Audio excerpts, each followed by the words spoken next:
Hi, I'm Josh. Welcome to a new video, and today I'll be doing the ranking of every Radiohead album. And if you saw my last video, you'll know that they're one of the bands I like the most right now, with one of my favorite discographies ever. I've been working on this video for months, and I'm so excited to finally be doing it. This is gonna be a long one, so let's do it.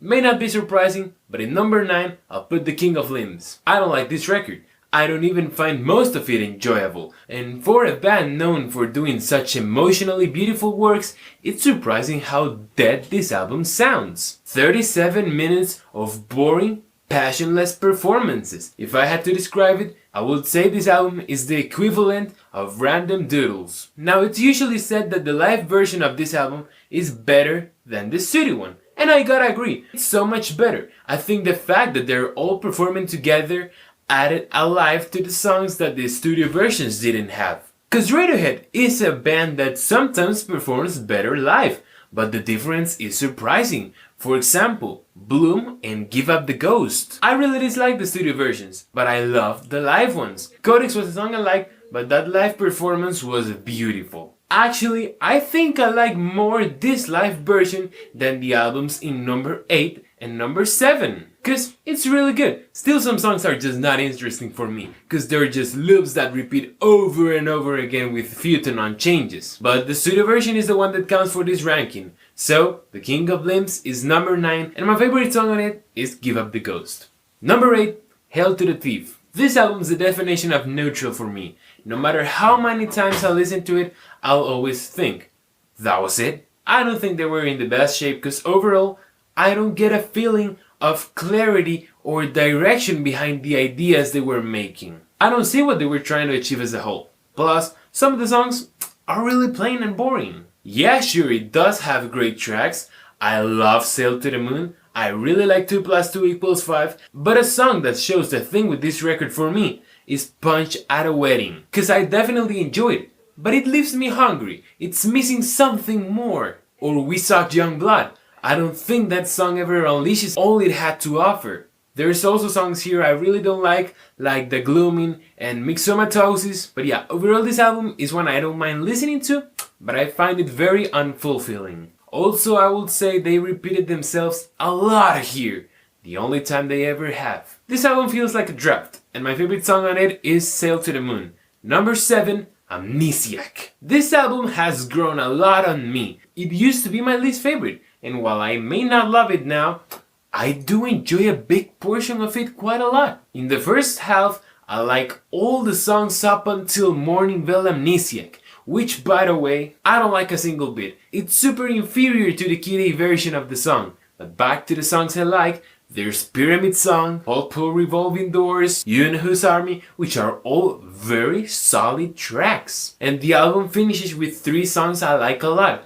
Live in a Glass House, the album closer, is an incredible way to finish the record. A jazz funeral in which the progression the piano is doing is beautiful. The part where the clarinet, trombone and trumpet join is tear-inducing. It's truly one of their most unique songs ever. There's not a single other in their catalog that resembles it. But even when this album has grown a lot on me, there's still some aspects I don't really like about it. It sometimes gets a little repetitive, and in those cases, it ends up becoming a very boring listen. Don't try to justify it by calling it experimental, cause it's not.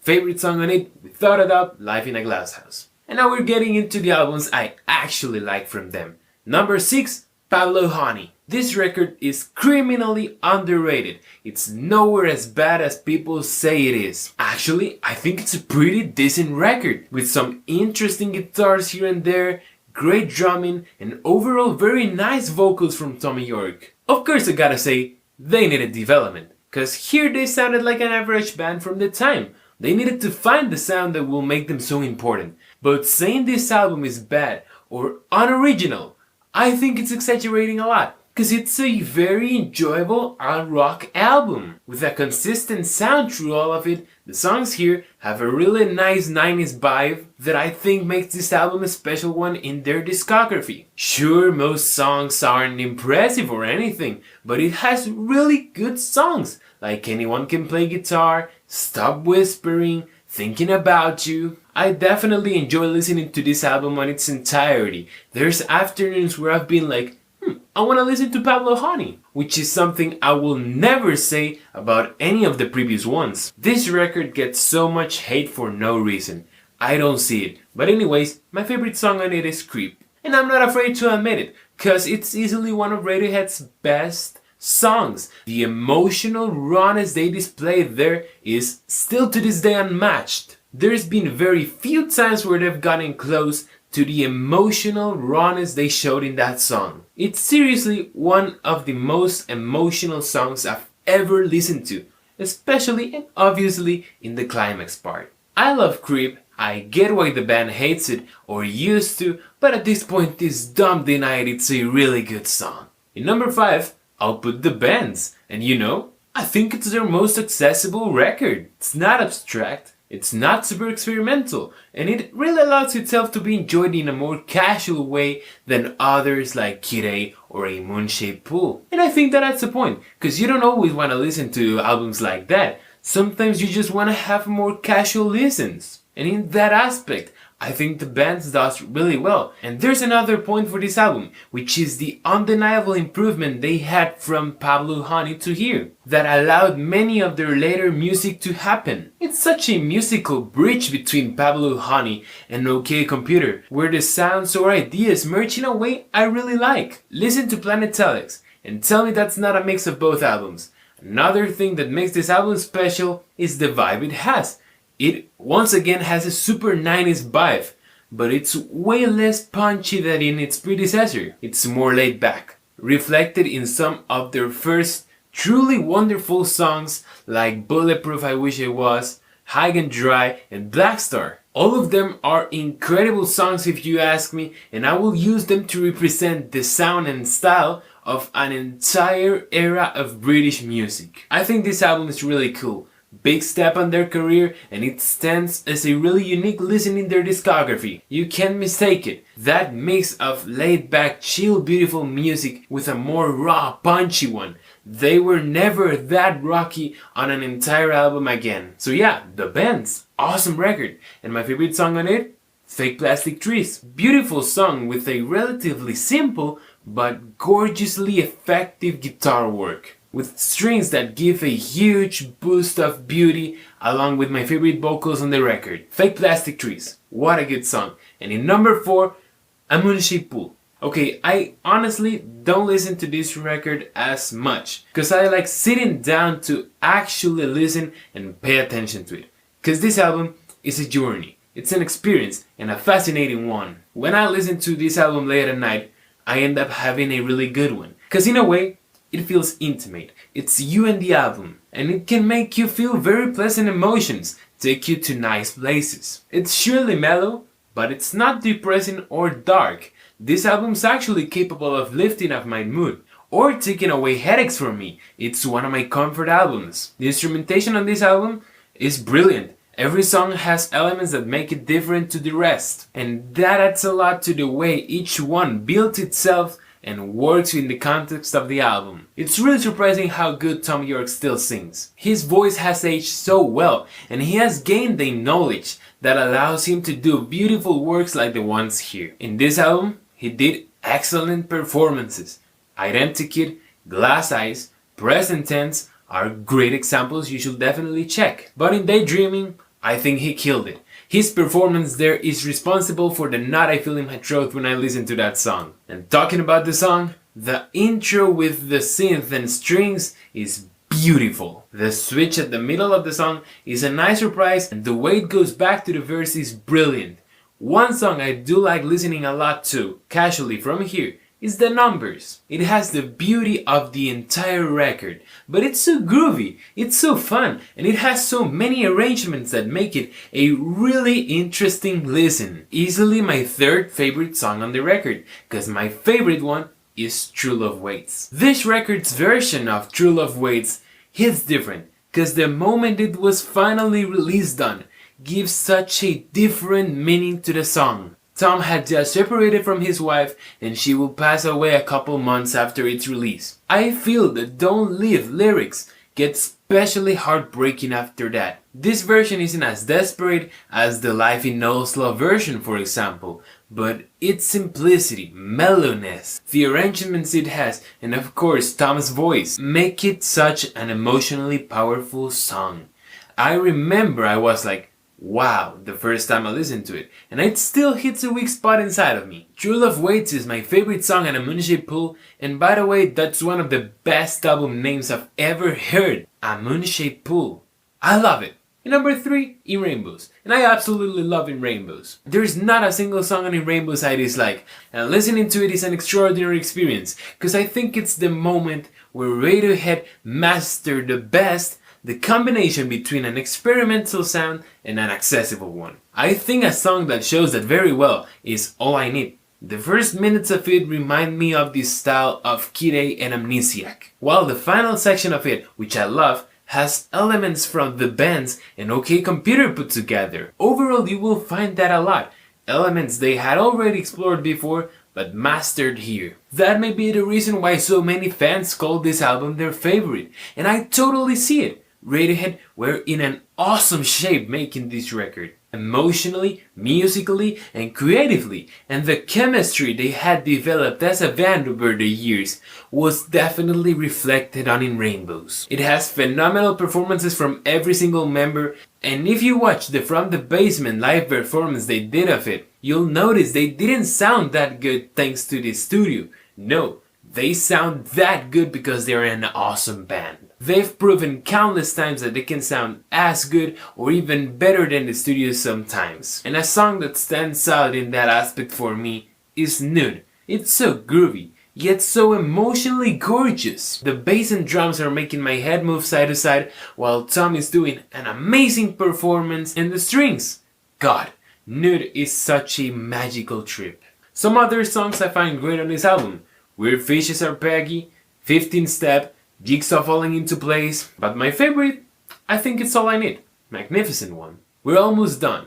Number 2, Kid A. It's interesting how I went from being super underwhelmed by this album to loving it so much that I'll put it in number 2. I think it's an album you learn to love. Plus, it doesn't have the accessibility any of their previous albums had. It's meant to be listened in its entirety. But let's take a look at a song that I think shows what this album is all about. The National Anthem. This song reminded me a lot of Pink Floyd's A Saucer Full of Secrets the first time I listened to it, because it's a crazy song. There's a madness going around, but everything is on its right place. It's not chaotic just because. No, there's actually sense behind all the craziness, and I really like that. It's something I enjoy a lot, particularly in this song, because the rhythmic bass the drums and bass are playing is pretty much the same throughout the whole 5 minutes. But with the help of the vocals and the rest of the instruments, they got to make a song that doesn't feel repetitive at all, which is quite an achievement. One you'll find in most of the tracks on this album. Right next to it,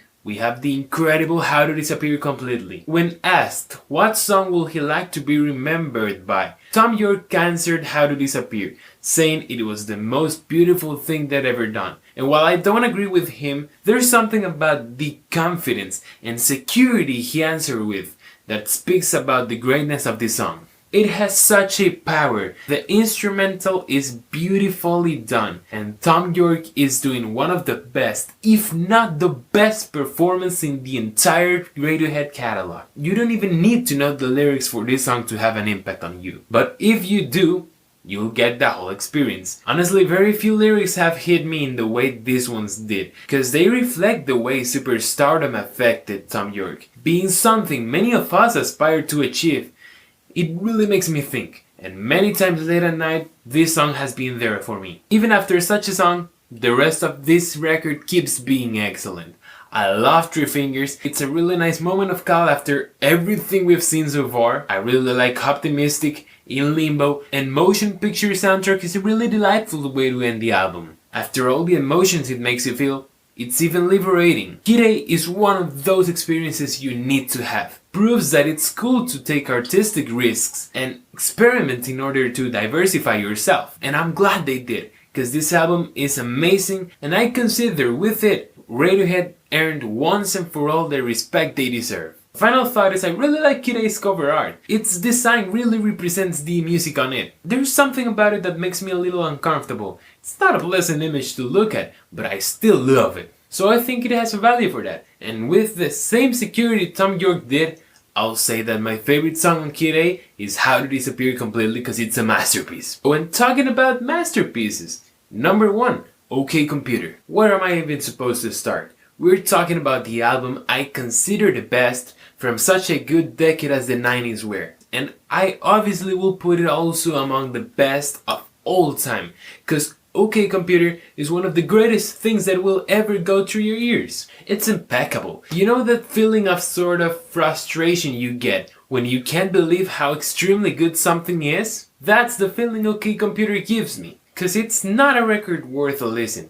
It's one worth many listens. And I think it really encourages you to do it. Cause every song has such a big amount of detail. And because of that you'll always find new details in every song. For example, Subterranean Homesick Alien. There's so much stuff happening, like doing a breakdown of that song will be so complicated, cause every section has insane amounts of detail. From the instrumentation to production effects and recording decisions, it's so crazy, yet so creatively well done, cause it's never excessive, and you may not be able to pay attention to everything at once. But picture it like this, you can't look what's behind you unless you look back.